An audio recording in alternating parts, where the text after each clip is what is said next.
Langevin, je suis étudiante à l'Université McGill à Montréal et aujourd'hui je fais mon enregistrement sur un territoire traditionnel Haudenosaunee et Anishinaabeg, qui est aussi l'endroit où est située l'Université McGill à Montréal dans la province du Québec et le pays du Canada. So hello everybody, my name is Andréanne Langevin. I'm a McGill University student and today I'll be talking to you about Quebec parents and policies on language and education. In this presentation, I will be showcasing some preliminary results coming from a 4-month focus group study conducted with 44 Quebec parents. And the aim of this study was to capture their opinions and experiences with language policy in effect in Quebec schools. So this is a picture of the province of Quebec with the territory that we know. Quebec's language policies are the results of roughly 200 years of oppression of the poor, uneducated Francophone population by the British elite living on the territory and owning the majority of financial assets in the province. So after the conquest by the British, the English-speaking elite took over the financial power in the province, and in the past, English was the more desirable language to speak in Quebec. So bosses and foremen in factories made this explicitly clear by telling Francophones to quote, speak white, meaning speaking English in the workplace. In the 1950s, the Quiet Revolution, with its powerful slogan, Maître chez nous, so masters in our own house, represented national pride and promoted French as the language of government, business, and public life. Demographically speaking, the Quiet Revolution happened at a critical time in the province. The fertility rate had dropped to unprecedented lows. The government had to turn to immigration to sustain demographic growth. But many newcomers adopted English over French for socioeconomic reasons. So French was on a steep decline in the province. To reverse this trend, Bill 101 was enacted in 1977. This is a piece of legislation that protects the French language in the province through a set of strict policies controlling the language use in education and in the public and private organizations. But my research focuses on the educational provisions of Bill 101. So I work with schools. So what is Bill 101 in education? Well, in essence, Bill 101 requires mandatory French instruction from kindergarten to grade 11 in all school subjects aside from second language classes. So in Quebec, there is no English immersion programs. By default, all children go to school in French. English schools do exist here, however, children must be considered eligible. A minority of students in Quebec qualify to attend English schools. Oftentimes, they are eligible because at least one of their parents received English instruction in Canada. And this parent is giving a certificate of eligibility, which is passed down from generation to generation. So it becomes a birth right or a birth privilege to go to school in English in Quebec. If you are not eligible, you go to school in French. Now, to bypass Bill 101, some ineligible Quebec parents send their children to a private unsubsidized school where Bill 101 does not apply. And there they can find pedagogical freedom in terms of language of instruction. And many of those parents seek a bilingual program. Of course, this choice is only available to families of substantial means, so an economical privilege that they have. Now, I would like to mention that Bill 101 remains virtually unchanged since its ratification, and this was over 44 years ago. So there were minor amendments to Bill 101. However, the structure of the bill and how it works and how the eligibility is granted is more or less the same. All right, so why am I interested in education language policies as a researcher? Well, first and foremost, I became interested in this topic as a mother, and the researcher piece came later. So this is a picture of a busy park in Montreal, and if you come spend some time in Quebec playgrounds, you'll notice that the topic of language education is recurrent, and it's a very hot topic amongst parents. In my neighborhood park in Montreal, you can overhear conversations between a great variety of parents. Canadians, immigrants, Anglophones, Francophones, parents who are eligible or ineligible to English instruction. You can hear them share their opinions on Bill 101 and how it affects their children's experience. So I became interested in what I call park talks.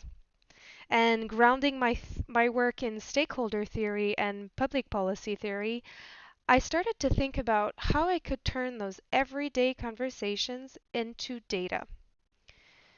Stakeholders are individuals that affect or are affected by the accomplishments of an organization.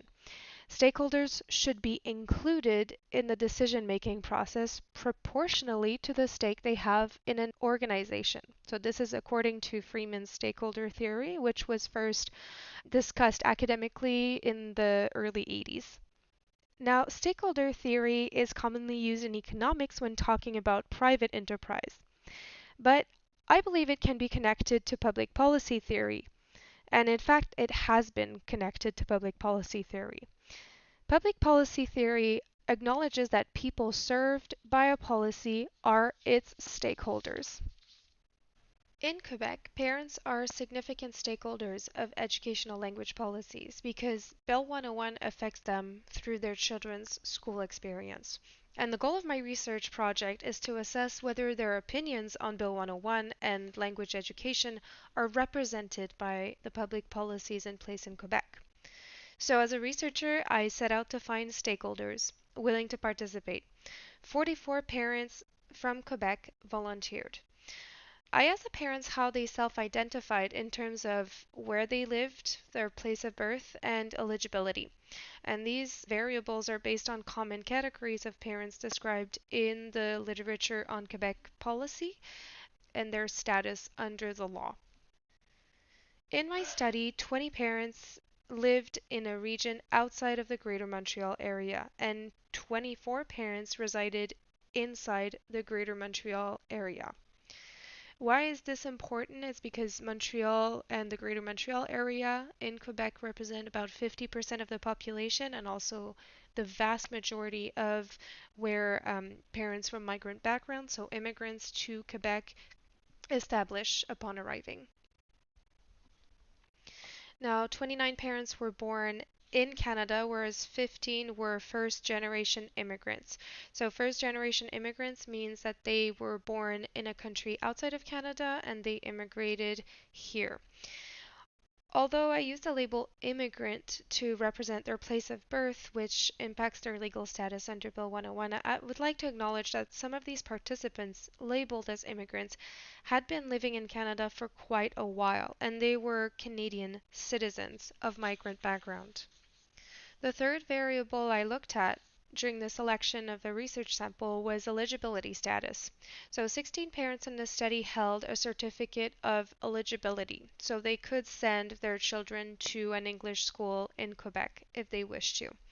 28 parents who took part in this research were ineligible, so they had no choice but to send their children to a French public school or a private school. So now I will discuss my research methodology a little bit more. So these parents, depending on how they identified with the variables that I spoke about, written on the top right of the screen, I put them in groups that were as homogeneous as possible. So I had 13 focus group of 3 to 4 parents, and I tried to put them in groups according to their legal status in the province. So for example, if you look at the group on the left-hand side, this would be a group of 3 parents who were ineligible, they were from migrant background, and they lived inside the Greater Montreal area.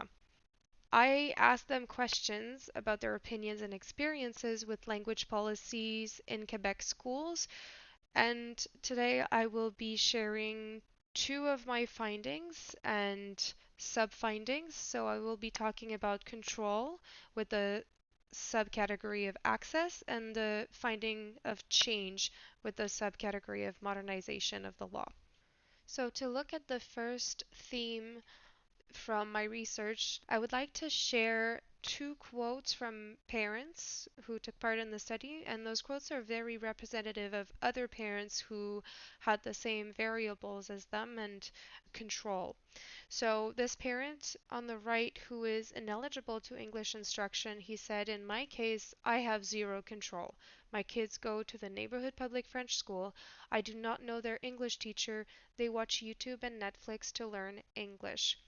So, in general, the population who was ineligible had an average of zero point 0.5 out of 10 for control. You would think should be zero because they don't have a choice under Bill 101. They have to send their children to French school, but some parents thought that they had a little bit more control because they had more financial means to send their children to a private school and allow their children to have an English French bilingual environment or send their children to English school without them being eligible for it. Whereas the population who was eligible, this quote is very representative of what they had to say in my research. This mother says, I am a 10 out of 10 for control. I do think we have an advantage in having the opportunity to send our kids to any school. My children go to French immersion and they learn English at home, so they're bilingual. In wanting to preserve French, lawmakers just made Anglophones more fortunate. So this mother talks about French immersion, and we can assume here that she is of English background. So she's a Quebecer who is historically Anglophone and speaks English at home, but her children go to a school where they are taught French in an immersive environment, so through content. So they will do their mathematics in French, geography, social science in French, arts in French. Her children are exposed to French all day, and then they learn English at home in a more of a natural environment.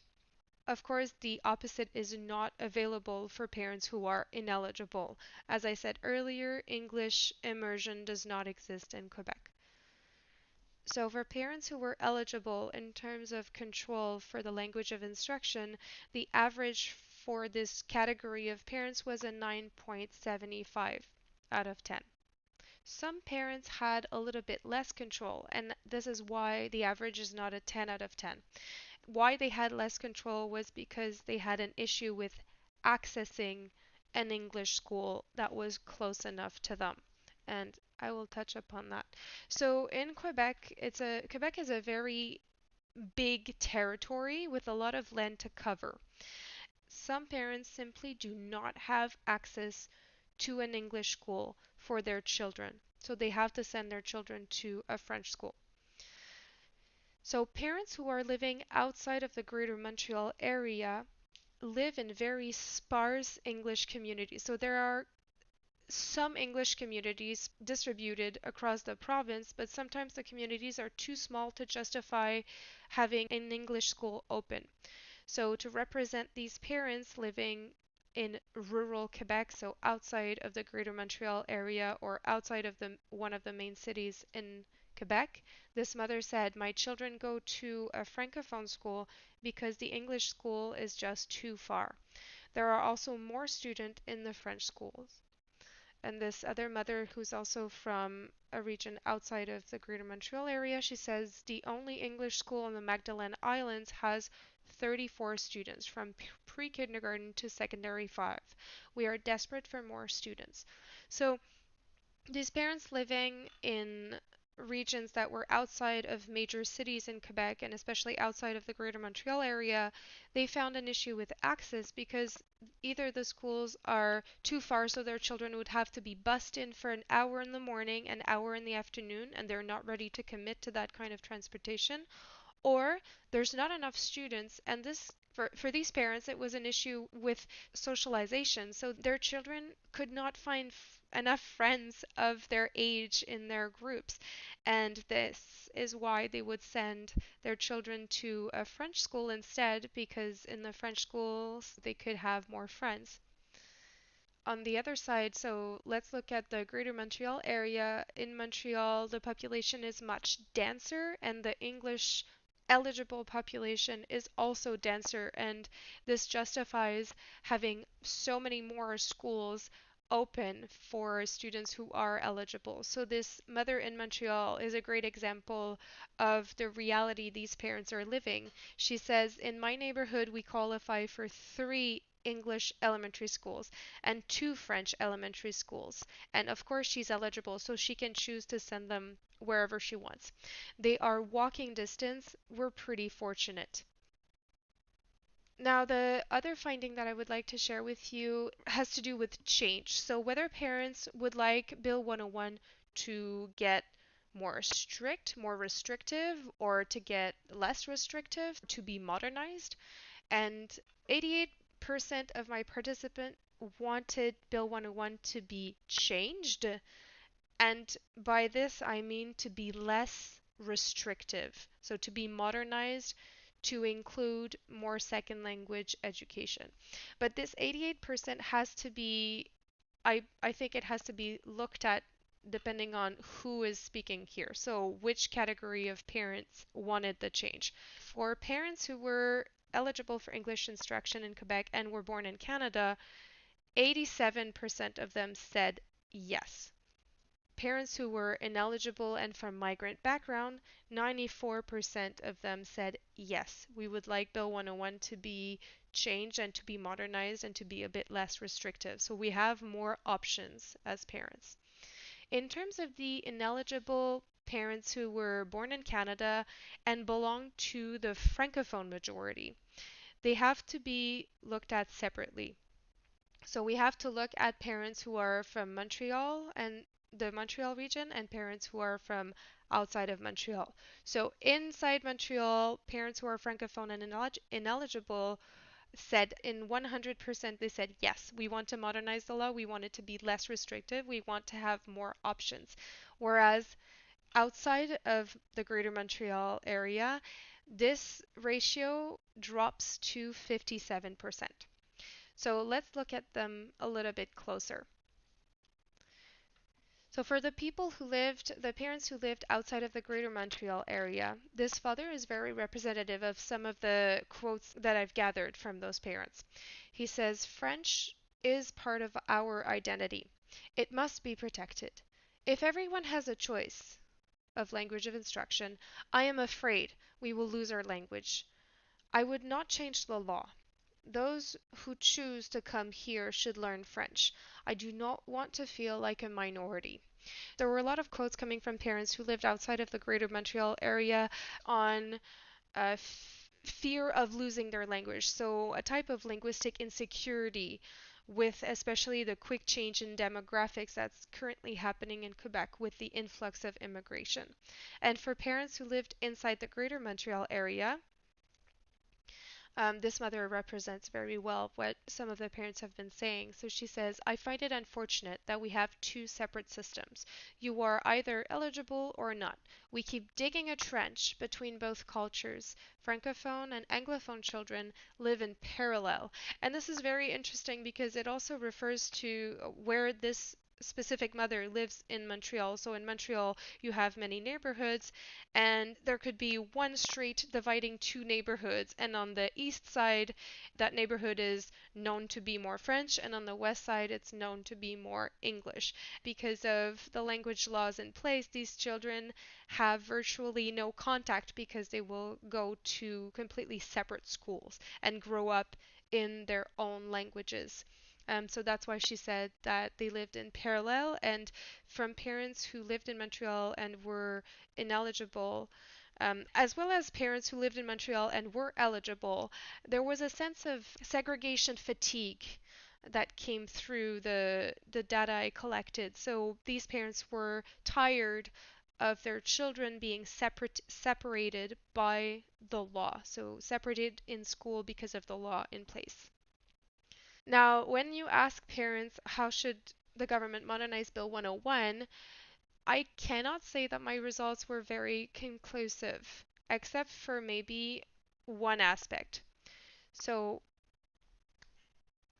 this is what some of the parents proposed.